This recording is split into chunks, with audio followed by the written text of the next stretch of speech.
संविधान राष्ट्र व शासन प्रणाली का आईना है। जैसे प्रस्तावना संविधान का दर्पण है। संविधान सभा का गठन।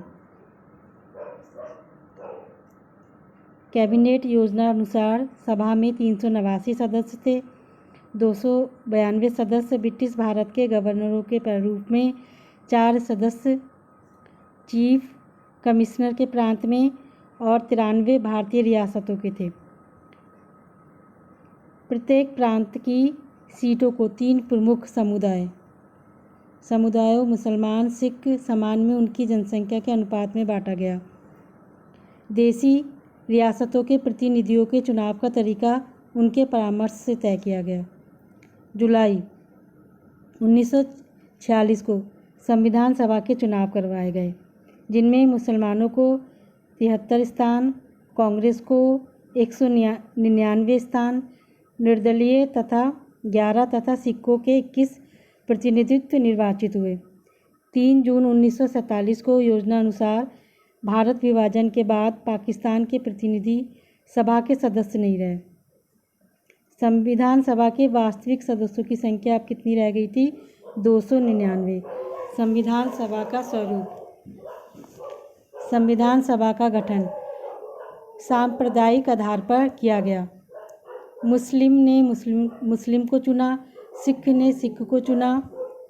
अन्य संप्रदायों व समान वर्ग भी शामिल थे इसमें। संविधान सभा के लिए अप्रत्यक्ष चुनाव प्रणाली को अपनाया गया। संविधान सभा में कांग्रेस की प्रमुखता थी तथा विरोधी दल के सदस्यों की संख्या नाम मात्र थी। तो अब हम संविधान सभा का प्रारूप देखेंगे कि कैसे संविधान सभा का निर्माण हुआ।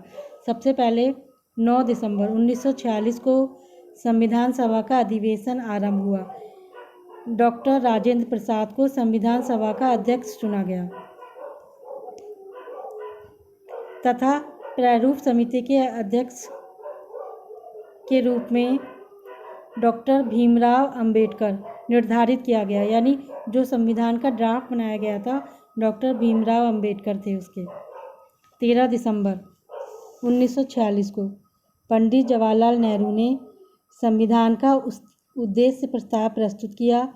इस उद्देश्य प्रस्ताव को संविधान सभा ने 22 जनवरी 1947 को स्वीकार कर लिया।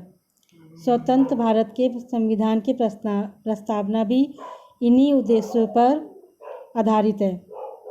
22 जुलाई 1947 को संविधान सभा द्वारा राष्ट्रीय ध्वज अपनाया गया। इस संविधान में 395 अनुच्छेद, 22 भाग तथा 8 सूचियाँ थी। 26 नवंबर 1949 को यह संविधान स्वीकार किया गया। इसको बनने में 2 वर्ष 11 महीने तथा 18 दिन लगे। विभिन्न मुद्दों के लिए उनकी 8 कमेटियां बनी थी। संविधान सभा ने भारत के लिए संसदीय शासन व्यवस्था और संघात्मक व्यवस्था को स्वीकार किया। 26 जनवरी 1949 को हमारे देश में संविधान लागू किया गया। तो आपको पता है गणतंत्र दिवस कब मनाया जाता है? 26 जनवरी। ठीक है, क्यों मनाया जाता है? क्योंकि इस दिन हमारे देश का संविधान लागू हुआ था।